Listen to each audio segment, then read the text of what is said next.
Okay, good afternoon all of you. Respected cheerful chairman sir, distinguished sisters, lovers of the Lord and learning. Today I stand here to discuss a very crucial thing, Postcolonialism. You know, colonization is a historical fact that affects us even today, more than 75 years after India's independence from British rule. So, sometimes I am asked this question by some of my students. Why do we call British rule as the period of colonization? India has been invaded down the ages by so many outsiders, the Aryans, the Huns, the Turk Afghans, the Mughals, and so on and so forth. You know, first of all, let me point out this fact that post-colonialism interrogates the point of intersection between the colonizer's ideology on the one hand and the colonized subjectivity on the other. So this differentiation between the colonizer's ideology, whereby they could keep two things apart, the mother country and the colonies, and the colonized subjectivity, whereby the colonized also felt to be different from and in most cases inferior to the colonizers. This is a paradigm shift that happened with the coming of the British. First of all, as students of literature, we must differentiate between colonialism and imperialism. India was a British colony, invaded and governed first by the East India Company.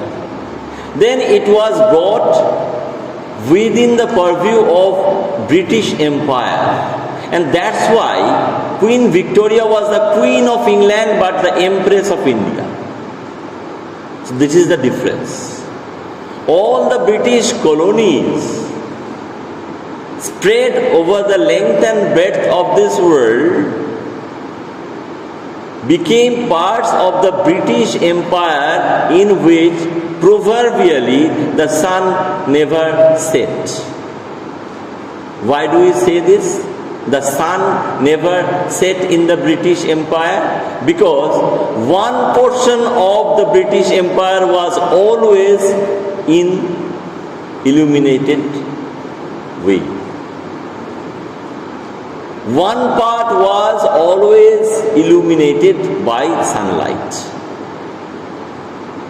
Some post-colonial scholars have quipped that meant that one part of the British Empire was always in shadow. So they point out that the sun never rose in the British Empire. So what am I trying to point out? I am trying to point out is the difference in perspectives. You can call something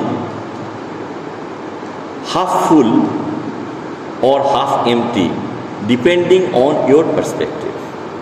And that's why, because I am trying to point out the texts and contexts of post-colonial reading, I am not here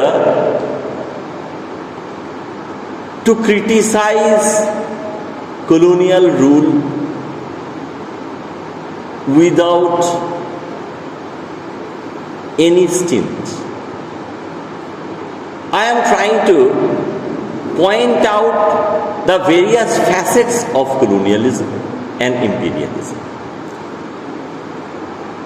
At this stage, I must tell you something about the forms of colonialism and imperialism.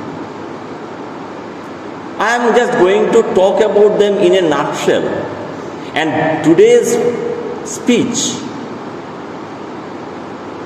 I propose to make not comprehensive but evocative. My job here is to inspire you to read more. That's why I am just going to point out the various forms of colonialism and imperialism. Let's take up colonialism first. Settler colonies, think about Australia, Canada, and so on and so forth, where the colonizers settled down big time and became the dominant not only politically but also socially and culturally. Then there are exploitation colonies like the Congo, which was literally fleeced and exploited. The resources were exploited by Belgium. We all know about that. Leopold II in the 1870s decreed that Congo has to be colonized and its resources should be used for the benefit of Belgium. Okay. Then there are internal colonies. There are surrogate colonies. You think about the Zionist settlement in Palestine. Then there are national colonies, as is the Republic of China doing in Taiwan, or even Hong Kong and Macau. Then there are trade colonies. Trade colonies. Trade and trading rights were forced upon certain colonies by the colonizing powers. Similarly, there are different kinds of imperialism also. We know that different countries ran their empires in different ways. Think about England and France. You have to understand this. The ways were different. And that's why, based on these differences, there have been different kinds, different forms of imperialism. For example, there have been protectorate imperialism. There have been sphere of influence imperialism. There have been economic imperialism, and so on and so forth. And during the Second World War, we have also seen imperial nationalism of Japan and capitalist imperialism of the United States of America. So, we have to define colonialism and we have to define colonial criticism. What is post-colonialism and what is post-colonial criticism? Because these two are linked, interlinked, but not the same. Are you getting my point? Yes or no? For example, feminism and feminist criticism are not the same, even though they are closely associated with each other. Is it clear? Okay. So, can anyone tell me what is an ism? Ism, I-S-M, this suffix. Can anyone tell me what is an ism? There are so many isms. Capitalism, Marxism, Romanticism, Gandhism, and so on and so forth. What is an ism? For my students, I came up with a layman's definition of an ism. And you, my dear friends, young friends, please remember this. You will be helped. An ism is a system of arguments. An ism is a system of arguments, close-knit arguments, not one argument, but a system of arguments that believes in or propagates the existence, the desirability, or the dominance of something or someone's opinions. Now think about it. What is Marxism? Marxism is a system of arguments that believes in and propagates the existence and desirability of Marx's opinions. Are you getting my point? Yes or no? Similarly, you think about colonialism. Look at it. Colony plus IAL, which is an adjectival suffix. IAL, ICAL, AL, CAL. These are basically adjective suffixes that mean of or pertaining to. So colonial means of or pertaining to the colony. So colonialism means it is a system of arguments that believes in and propagated the existence, the desirability and the dominance of specific features that were related to the colonies. Are you getting my point? Are you getting my point? Now you will see one thing. You call your principal madam, you call Manavjyoti Bishwas, your HOD, and you will see that they had sent me a letter in which post-colonial was hyphenated, post-colonial reading. And I have today thought of talking about post-colonial reading, in which post-colonial is a solid word without hyphen. So this is a controversial issue which needs to be analyzed at this juncture. What is the difference between post-colonial and post-colonial? I may invoke the authority of someone like Patricia Waugh, or for that matter Bijoy Mishra and Bob Hodge, or Arif Garlick, and I will point out that whereas post-colonial is a chronological marker whereby post-colonial means post-independence, that means after the colonial period. Are you getting my point? Whereas post-colonial as a solid word means,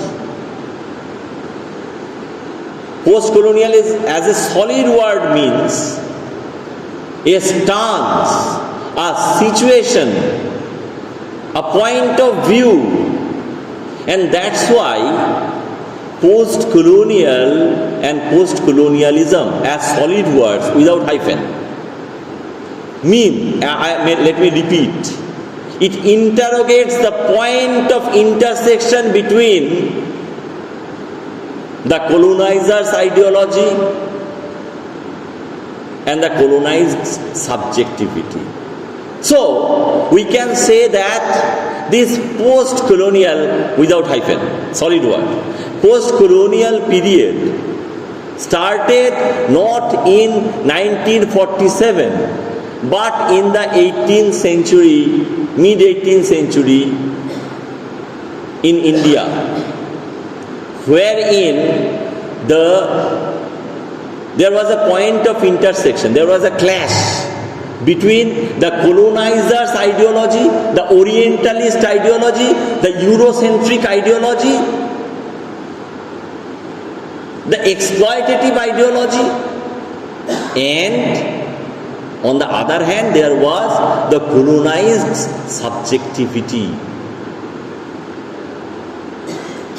The subjectivity of difference and inferiority, the subjectivity of escapism, the subjectivity of, at a later stage, when the comprador bourgeois actually ruled the roost, the middlemen, they came to rule the roost. The subjectivity, the tendency to make the most of a bad place and bad time. Let me now revert back to my distinction of post-colonialism and post-colonial criticism, because I have just explained post-colonialism. You see, by interrogating the points of intersection between the colonizer's ideology and the colonized subjectivity, the post-colonial stance created a space wherein the weak and the weakened sections of society and culture could be given voice. They were given voice. And what is post-colonial criticism? What is criticism, by the way? Criticism is basically, for a layman like me, criticism is all about three things: reading, interpretation and assessment. Yes or no? Tell me. If I have to write a critique of a poem or an essay or a novel, what do? I read it first. Then I interpret it and then I assess, yes or no, whether it is good or bad, whether it is very good or just good, whether it is great or just popular. Are you getting my point? Yes or no?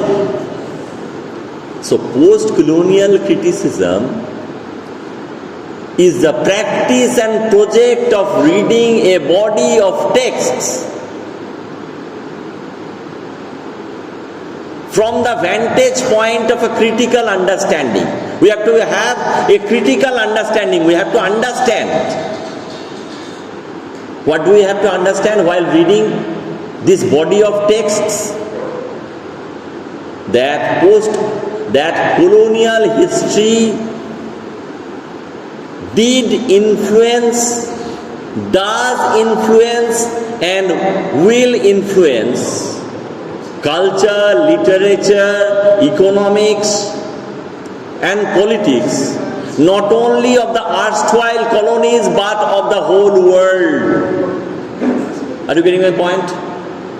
Are you getting my point? Look at your maps. How little a place is England? Smaller than even a state of India. You do some googling. What is the exchange rate of a pound and an Indian rupee? How did England get such wealth? How could English money become so very powerful? How did English currency become so very powerful compared to Indian currency?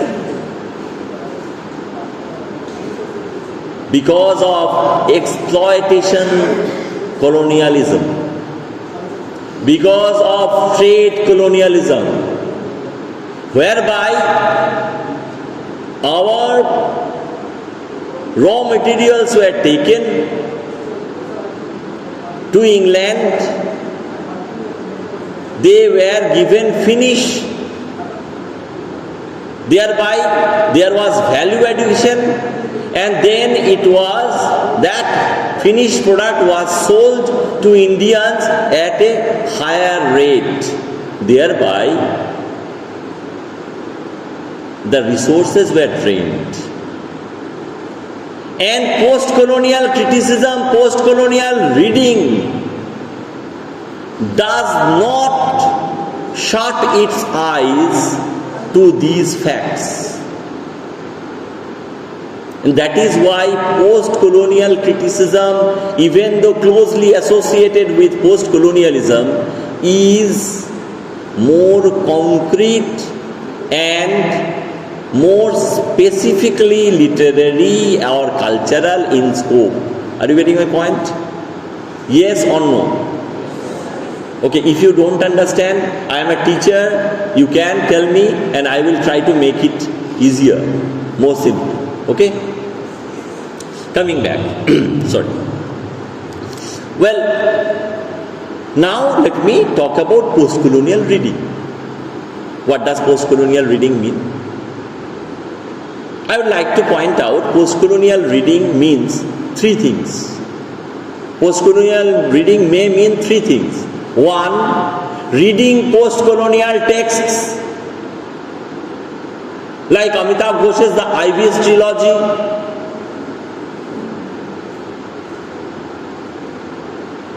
or say Nadim Aslam's The Wasted Vigil, or Chinya Achebe's Things Fall Apart, or Peter Carey's Jack Max. Similarly, it may mean reading texts from post-colonial perspectives. That is why we are now doing post-colonial reading of The Tempest or Robinson Crusoe. Yes or no? Okay? And then there is also the third, more writerly pursuit of post-colonial reading, that is called rewriting as rereading. I will come back to it later on. Rewriting as rereading. Do remember this. I will come back to it. Otherwise, hold me to ransom. Okay. Coming back. Now I am going to talk about the post-colonial reading agenda. I had told you that post-colonial reading is a process, a project and a practice. So obviously, post-colonial reading must have specific agenda, specific objectives. Yes or no? Yes or no? Why do we do post-colonial reading? Is it only because we are persons living in erstwhile colonies? Is it so? No. It may be so, but it is not always so. First of all, we have to understand that post-colonial reading tries to reject mainstream, West-centric or Eurocentric, universalist assumptions about canon. What is good, what is bad, what is great literature, what is classic, and what is just potboiler or trash or merely ephemeral. Got my point? Got my point? And that's why, my dear friends, even Tagore, when he was being given this Nobel Prize for Literature, Shaw was calling him Stupendranath beggar. So he was being called a stupid and a beggar. Yes or no? Got my point? So there was elements of condescension, the condescending kindness of the colonizer, as someone like French Fanon will tell you about. Got my point? Yes or no? That is why post-colonial literature for a long time was only kept in a particular category. There was a special paper on post-colonial literature and that was offered. Things are changing today. People like Ngugi Wa Thiong'o have pointed out the necessity of abolishing English departments. Don't do it just now, otherwise we will have nothing to eat. Okay, coming back, you see, so first of all there has to be a rejection of universalist assumptions about what is canon, what is classic. Then there has to be a representation of alterity and otherness. At one time, beauty, aesthetics, all things were looked upon from the Eurocentric lens. Yes or no? Yes or no? You think about it. The blondes, they were the classic beauties. Yes or no? Sharp features, lightweight, golden hair, fair complexion, blue eyes, which was critiqued by someone like Toni Morrison in The Bluest Eye. Okay. Then there has to be other things as well. There has to be a celebration of hybridity and polyvalency as offshoots of a historio-cultural reality. Colonial period was a historio-cultural reality, yes or no?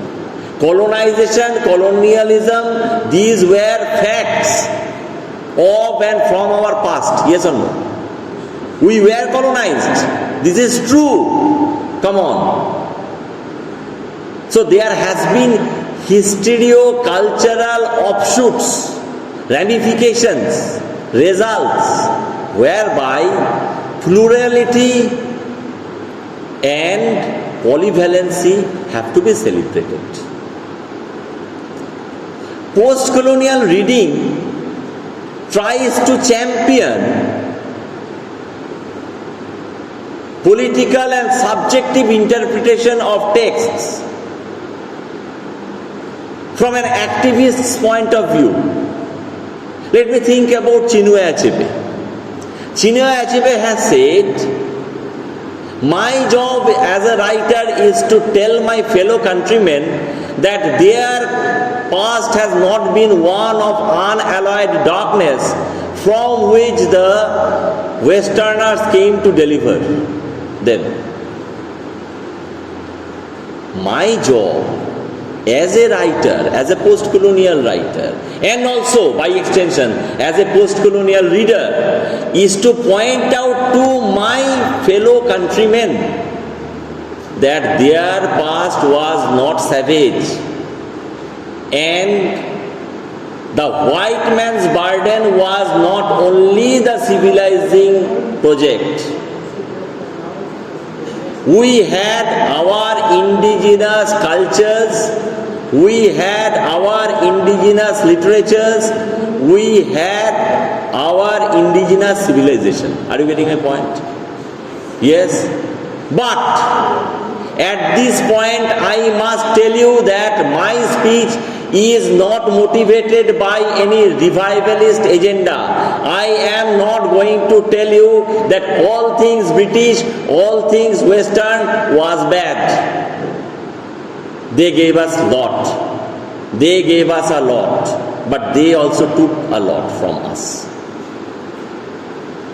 Today, because colonial period is a reality that you cannot shut your eyes against, that you cannot wish away, we have to make the most of it. And that is what post-colonial reading tries to point out. Have you got my point? And that is why, my dear friends, we have time, don't worry. I have not even spoken for half an hour. I have spoken for 29 minutes.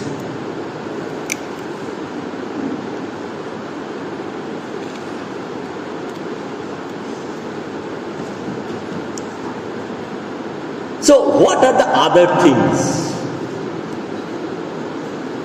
difference and diversity. And its celebration is another motive of post-colonial reading. Why? Because it believes in the multiple identities formed on the basis of such factors as gender, class, race, caste, religion, color of skin, language, location, and so on and so forth. Yes or no? Have you got my point? Why am I saying this? You think about it. Don't you think colonialism and imperialism has led to large-scale migration? It has created diasporas and transnationalism, yes or no? You think about slavery. You think about slavery, whereby people from Africa were captured, transported to the Western centers, sold as slaves, denying even basic human rights to them. Yes or no?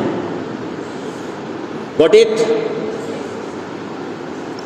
My dear friends, those of you who are interested, you may think about, you may reading the Ibis trilogy by Amit Ghosh, wherein he talks about Zachary Reed, who was partially black, who was a son of a freed black woman and a white plantation owner. And there was indenture, the coolies, whereby after slavery had been abolished,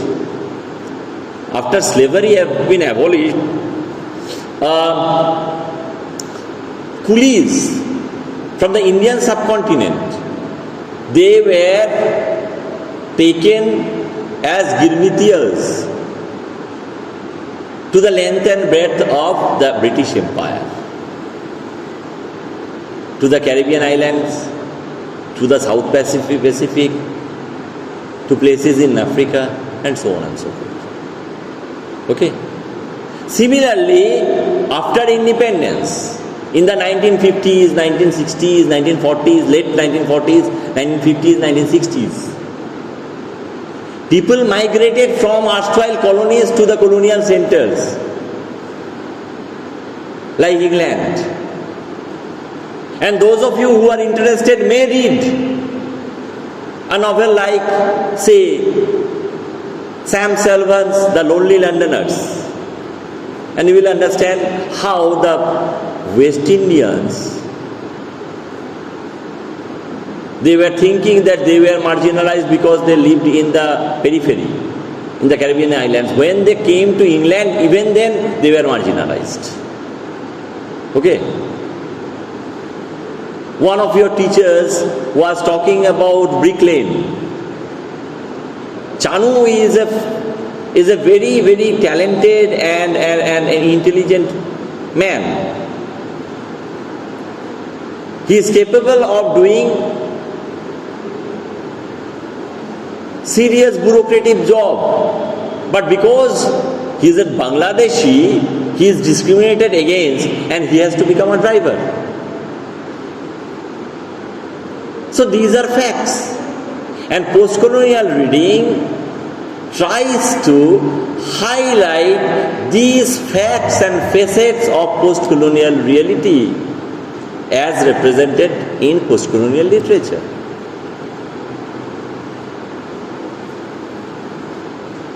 Okay.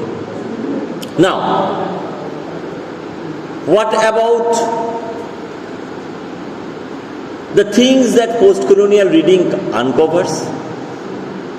Post-colonial reading uncovers hybridity.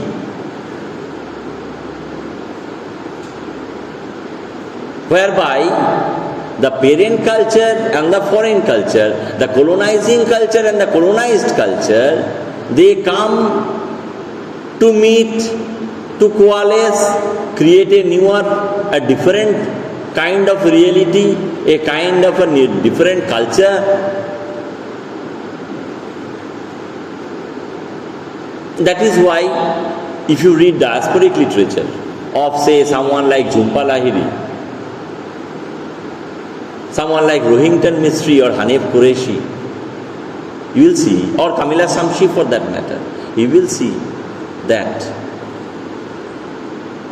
in most cases, this hybridity is a fact of life. You read The Home Fire by Kamila Samshi and you will understand. Okay.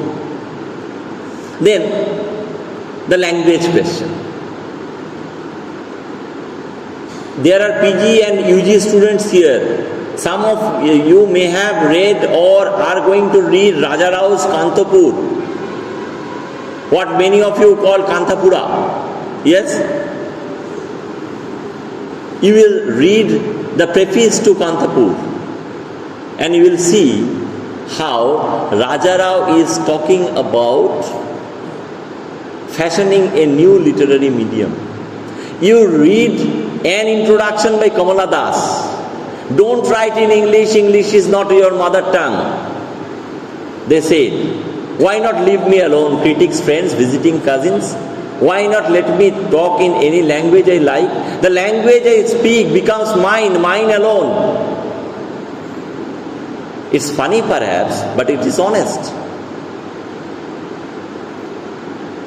Because many of the erstwhile colonies, many parts of the British or French empires had proud and ancient bilingual or multilingual traditions, multilingual, multiracial, multi-ethnic realities to contend with.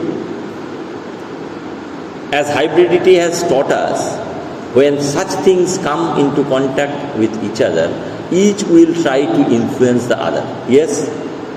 Yes? And that is why, my dear friends, even though in Bengali or in Assamese we are now using words like table, chair and all that, don't think that this is only a one-way traffic. The Britishers are also talking about Pandit. They are saying Jagannath, they are saying Bandh, they are saying Ghirao, they are saying Lathi Charge. Are you getting my point? And you have heard about, even though many of you may not have read, you have heard about this term called chutnification of English. Yes or no? By Salman Rushdie. My dear friends, I am humbly suggesting, for God's sake, read that. Read Salman Rushdie, read Amitabh Ghosh, read Chinmay Achebe. At the same time, read others. Read Peter Carey. Okay? Maki Qureshi or Anne French. Because they are creating new bodies of literature, even though in our run for easy bucks, we are only thinking about post-colonial fiction, post-colonial drama, post-colonial poetry, post-colonial non-fiction. They are also creating a lot of stars in the Western academia today, which is a fact that someone like a Gayatri Chakraborty Spivak tries to point out. The politics of the academia and the West's devious design of imposing their standards and their forms, their ways onto us, our literatures, our culture.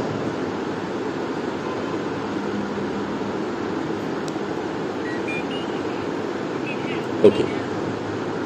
See, at this juncture, I must also tell you something about post-colonial history and how post-colonial literature tries to interrogate the mainstream European narrative of history, by creating histories rather than history, by trying to point out in the truly postmodern way the nature of history as a narrative, as any narrative, not as the narrative of the past. Because as the Marxist critics have pointed out, history is always what the victor says. If I am more powerful, if I am the winner, I get to tell you what is history. Yes or no? Yes or no? That is why we can pick and choose, we can omit, we can commit, we can alter, we can add, we can delete. That is what both leftist and rightist ideologies have done throughout the world down the ages. Yes or no? Yes or no? That is what the rulers have done, the high and the mighty have done, not only in India but the world over. Post-colonial writers can, through their literary work, question or corroborate. Question Western versions of history and corroborate our neglected versions. Got my point? Yes? Just the other day there was a seminar organized by one of my ex-students in a college in Purulia. It was about the unsung tribal heroes of India's freedom struggle. And we were amazed to know that so many tribal heroes who have really done much have never been properly acknowledged. Today, we think of Indian independence as something that some upper caste Hindu males may have only done or bought.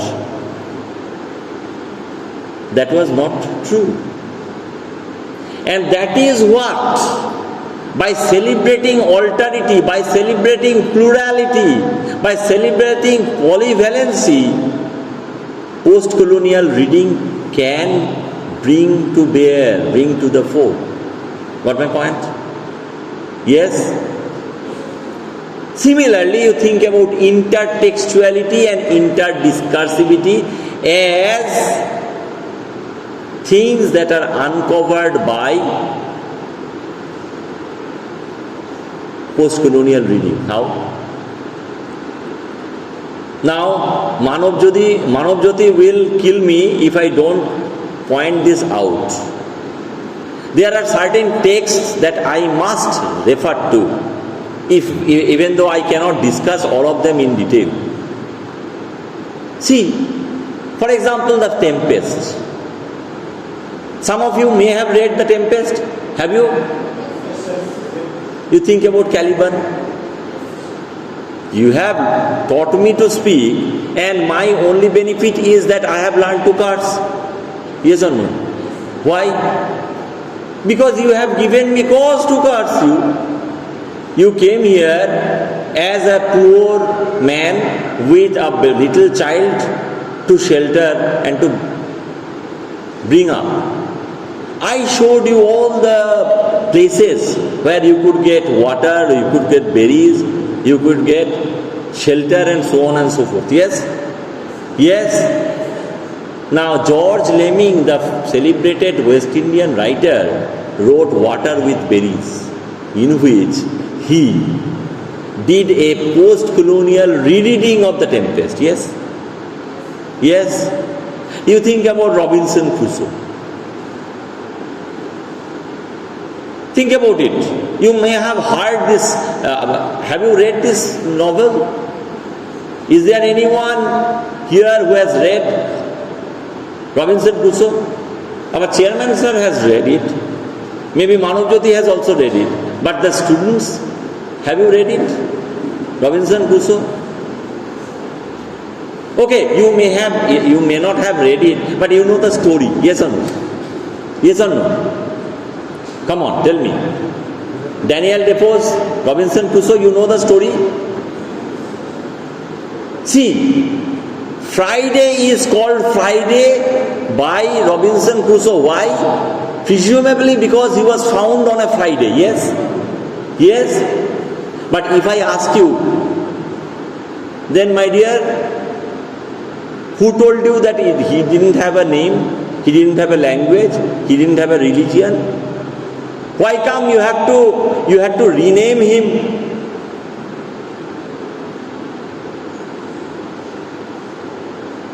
Why? Why did you have to erase his culture and superimpose your culture onto him? That is why someone like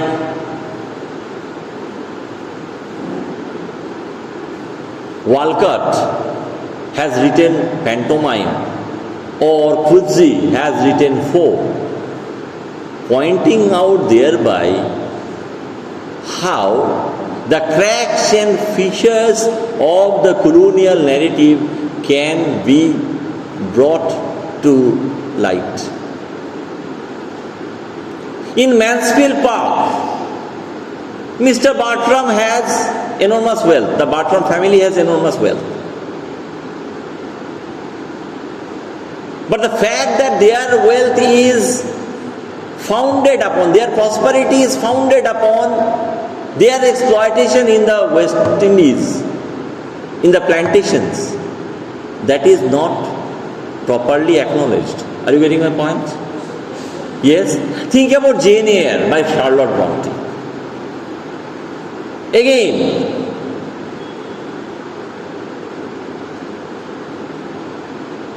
it has been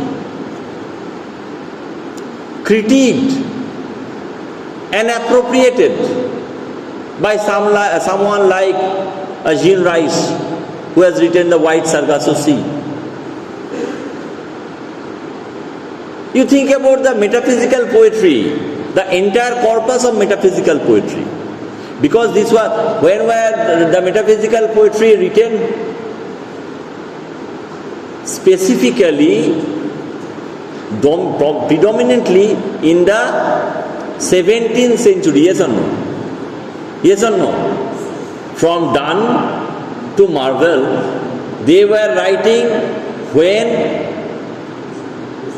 colonialism was on the up. Colonialism was on the up. The sea discoveries were being made. The explorers were going there, going in search of new worlds. And that's why in an elegy to a lady going to bed, John Donne can describe his beloved as his newfound America. That's why Andrew Marvell could call his poemistress that had we world enough and time, you could have picked rubies by the side of the Ganges, and I could have loitered along the Humber. So obviously you have to understand how a national imaginary was created to promote colonialism and colonization, whereby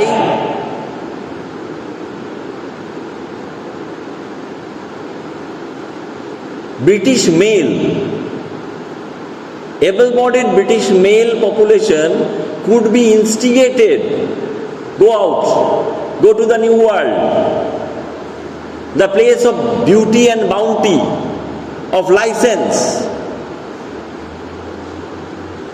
of untold riches and profligacies. So this temptation was thrown before them like a carrot. And that is what post-colonial reading tries to uncover.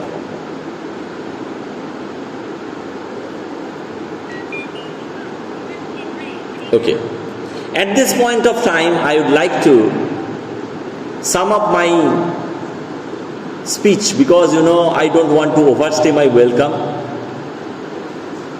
See, I would like to conclude my presentation today by talking about the points of intersection that post-colonialism has with other fields of study.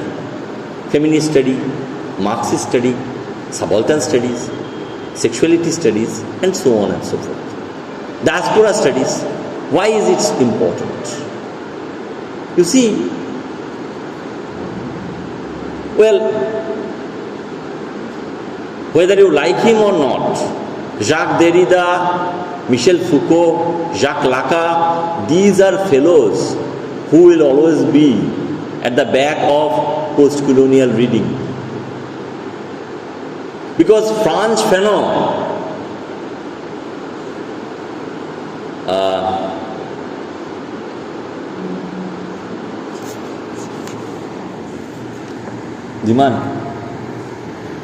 Dhiman, have I switched it off? I don't know. Check. I've touched it. Is it okay? Yeah, it's okay. Okay, keep it. Sorry. You see,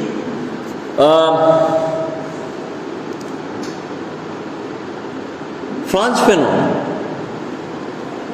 was drawing upon his readings in psychoanalysis.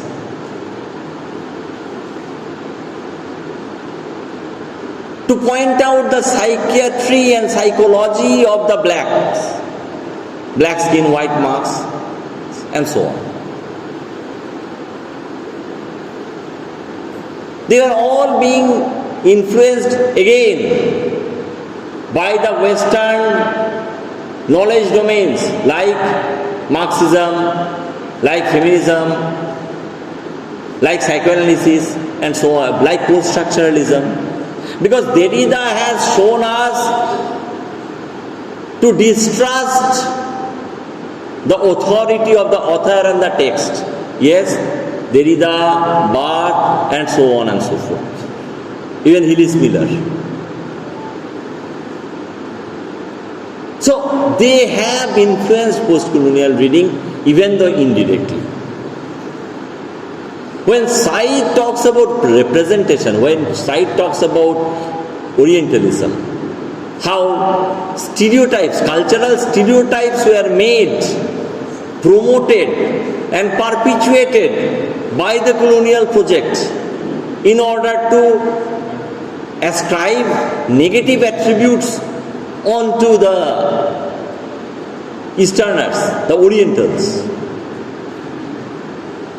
Then Homike Bhabha, with his theories of hybridity, mimicry, the third space, and also unhomeliness, he has not only given us the theoretical spine to read post-colonial, do post-colonial reading, but also helped us in making sense of certain post-colonial literary facets.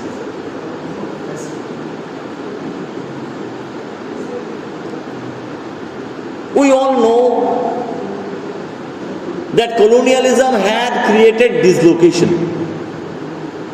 And this dislocation in many ways and many cases had created marginality. And that marginality, that binary between the margin and the center is what post-colonial writers, post-colonial readers, post-colonial critics try not only to dislocate but also to dismantle. With this, I come to the end of my deliberation, but I would request you to come up with questions and comments. Thank you.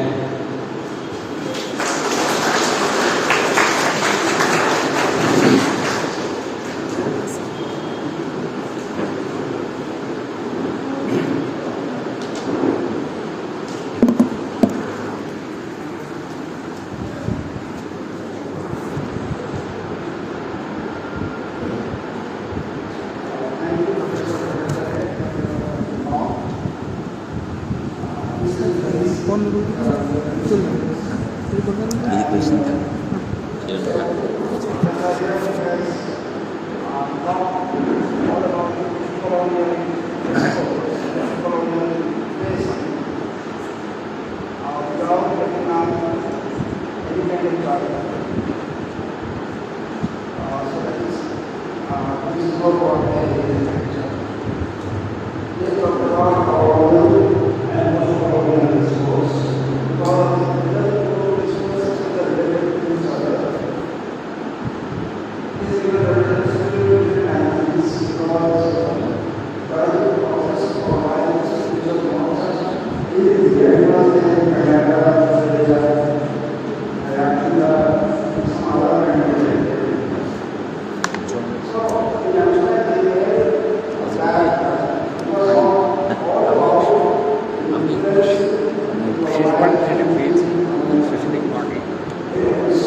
They can use the cordless.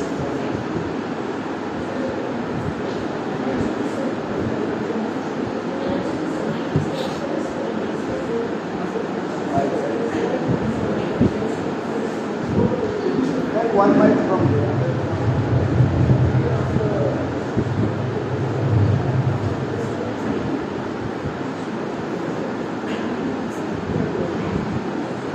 There are questions.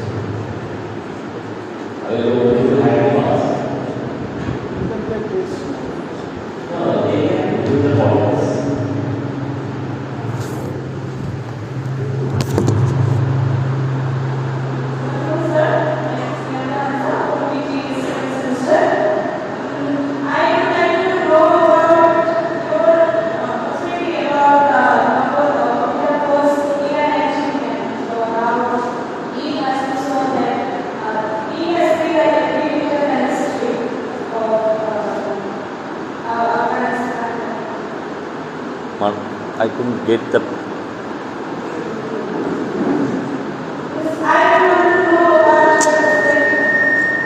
You can you drop the mic? Can you come forward and ask me? Because You can ask without using the mic. because I can't hear you properly. There is echo. Okay, sir. Okay. I want to know about your perspective about the novel of Amit Bhattacharya in an antique land. And he has rewritten the history of the colonizers. So that is what he is doing. Not only Amitabh Ghosh, in an antique land, what is the setting of in an antique land? Here is the setting of Where is it set? this, Iran. Is it Iran? I don't remember. Go home and read it. Okay, it is not Iran. This much I can tell you. Okay, now is it okay? Don't worry. I'm telling you. See, not only in an antique land. You see, in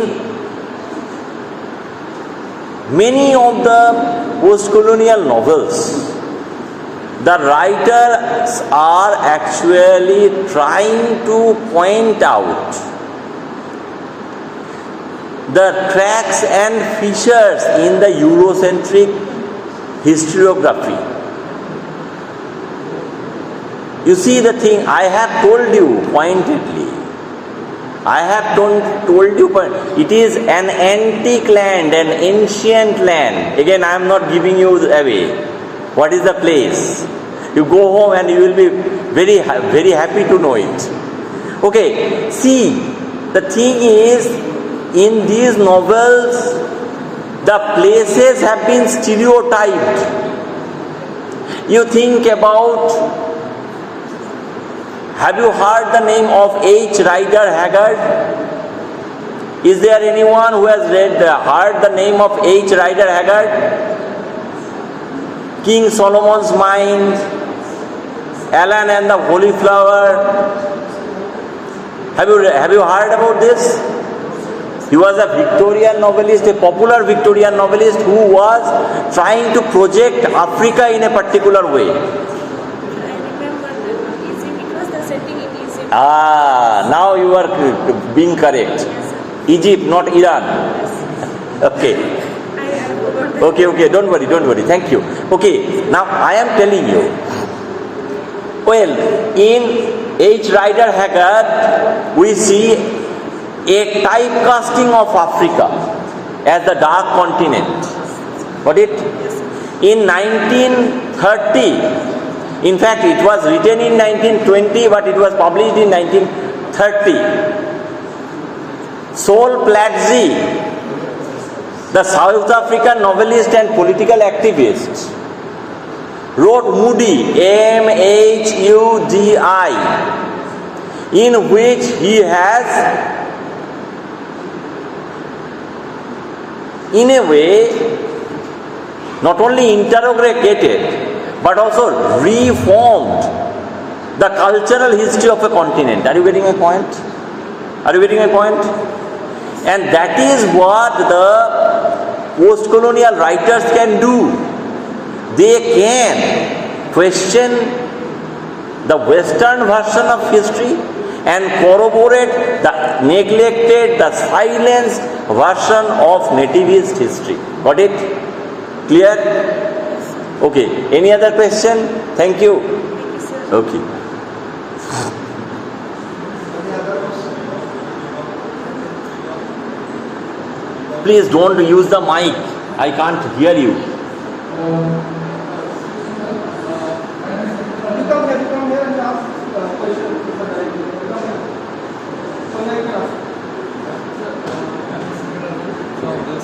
Okay, tell me. Okay, so my question is, there is certain point regarding the post-colonial. Means there is certain points which is not talked about many writers, such as the true inequality between the men. Means there is so many nowadays.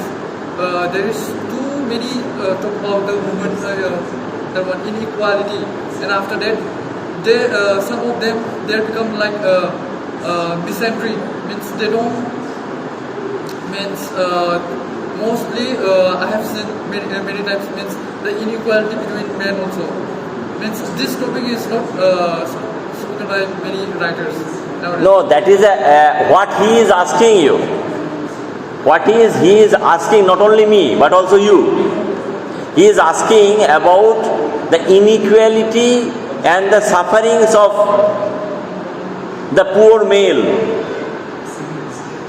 Because he is saying that most of us are now talking about women's issues. What about the poor male? My dear friend, there is something called masculinity studies.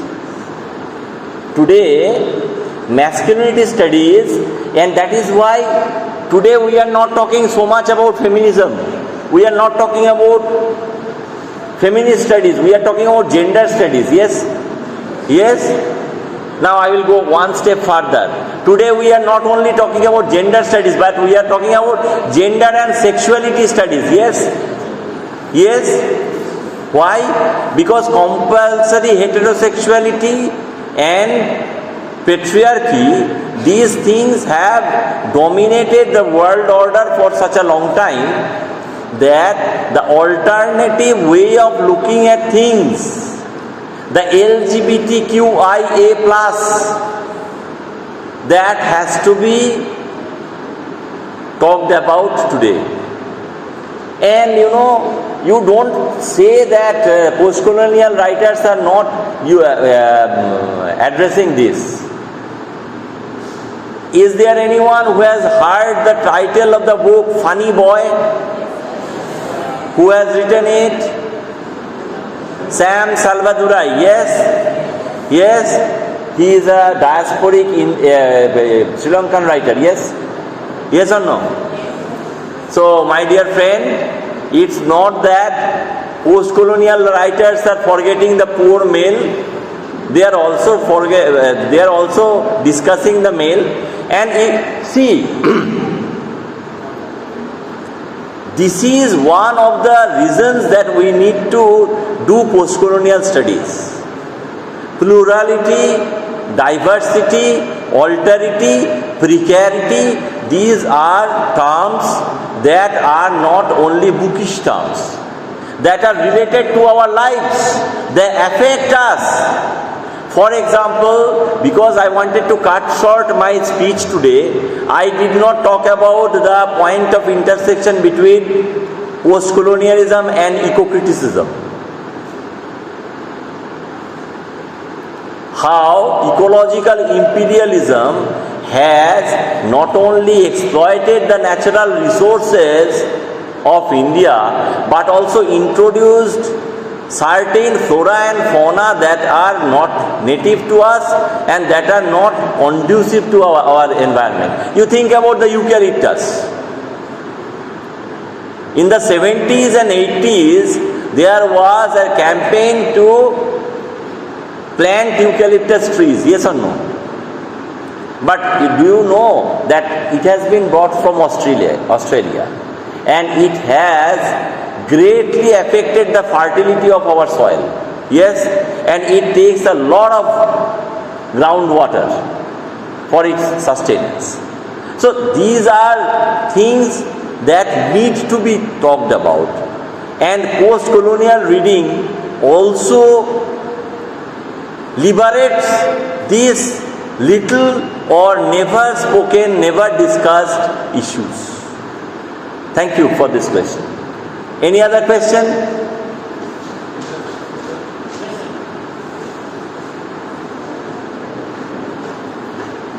Hello sir, my name is Jansha Prama and I am second semester PG student. Okay.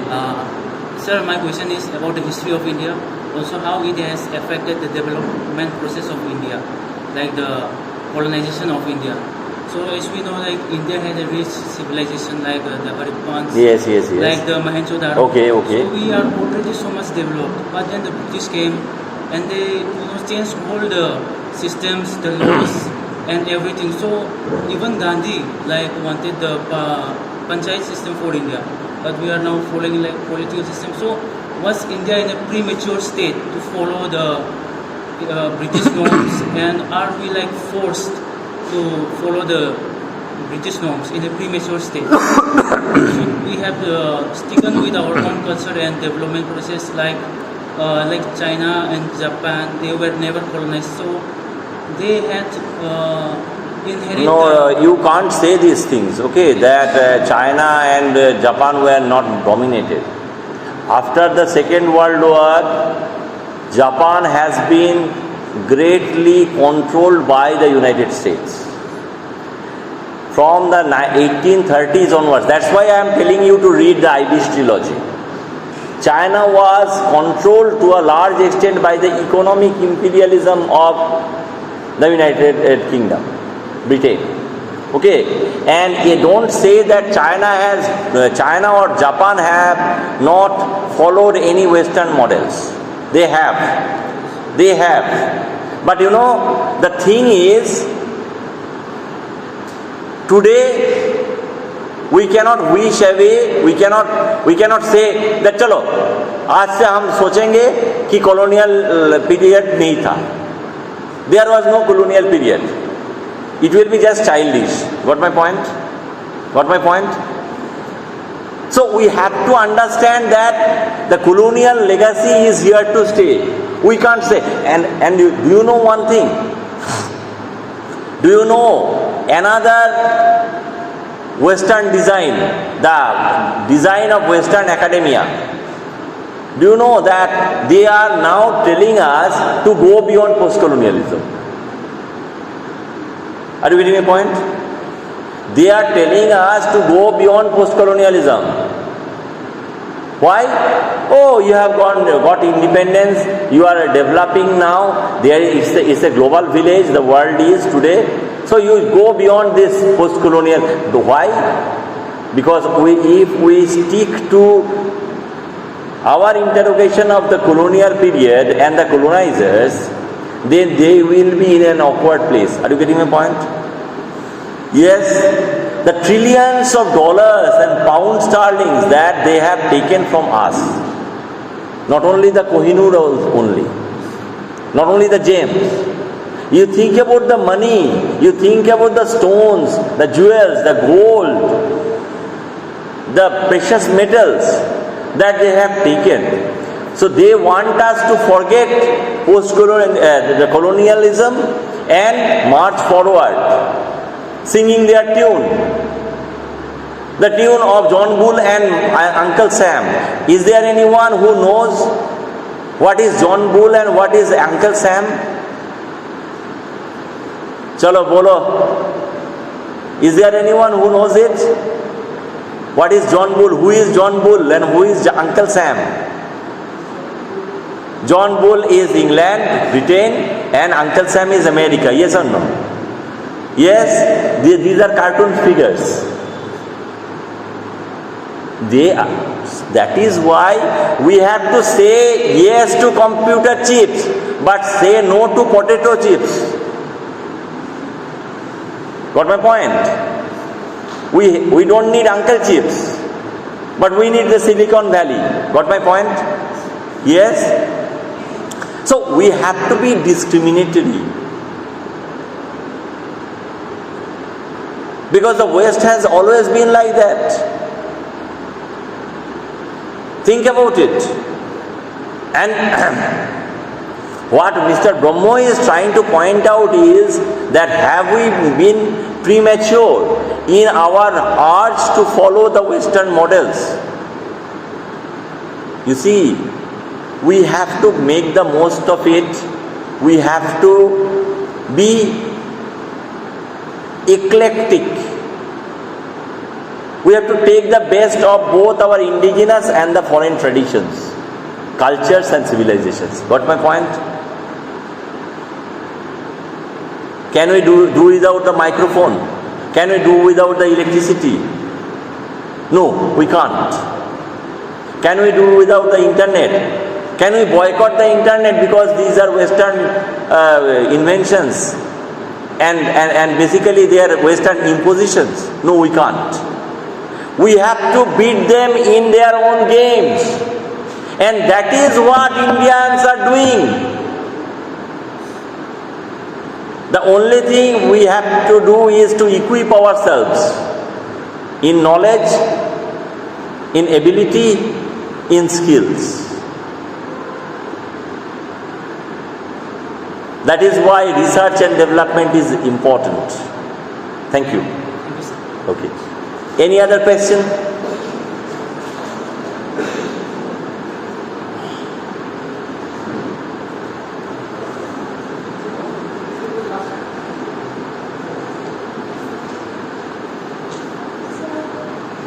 Can you know God metaphor and